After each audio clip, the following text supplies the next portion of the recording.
of the United States of America. Well, thank you very much, Mr. President. You know, it was 1 year ago this week that we spoke on the telephone, Mr. President. It was very late at night in Washington, very early in the morning here in Kyiv. Russian planes were in the air and tanks were rolling across your border. You told me that you could hear the explosions in the background. I'll never forget that. And the world was about to change. I remember it vividly. Because I asked you next, I asked you, what is there, Mr. President? What can I do for you? How can I be of help? And I don't know if you remember what you said to me, but you said, and I quote, "Gather the leaders of the world, ask them to support Ukraine." Gather the leaders of the world and ask them to support Ukraine. And you said that you didn't know when we'd be able to speak again. That dark night, 1 year ago, the world was literally at the time bracing for the fall of Kyiv. Seems like a lot longer ago than a year, but think back to that year. Perhaps even the end of Ukraine.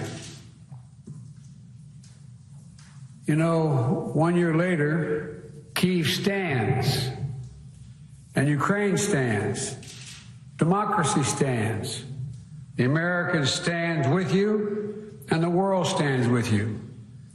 Kyiv has captured a part of my heart, I must say. I've come here 6 times as vice president, once as president, and in 2009 as vice president when I first came here. Then back in 2014, I came 3 times in the aftermath of the Revolution of Dignity. And I again came in 2015 to address the Rada about the work of building a strong democracy. And I came in 2017, just before I left office as vice president. I knew I'd be back, but I wanted to be sure.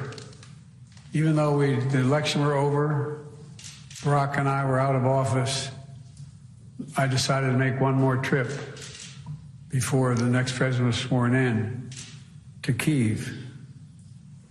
So President Zelensky, you deeply honor me here in Kyiv with you today, to meet with your military, your intelligence folks, your diplomatic teams, community leaders who have stepped up and helped their country in their hour of need. It's astounding who stood up. Everybody.